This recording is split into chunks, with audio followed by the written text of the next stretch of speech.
Respected correspondent sir, principal ma'am, headmistress ma'am, esteemed teachers, and my dear comrades, happy morning to all.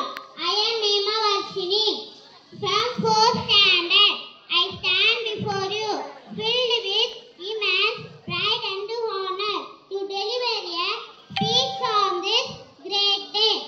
I am enveloped with a profound sense of gratitude. My dear friends, we wake up every morning with the gift of freedom, thanks to the sweat, toil, and sacrifices of our brave souls.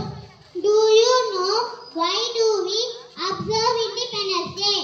Not just a day or school event, but a moment of introspection.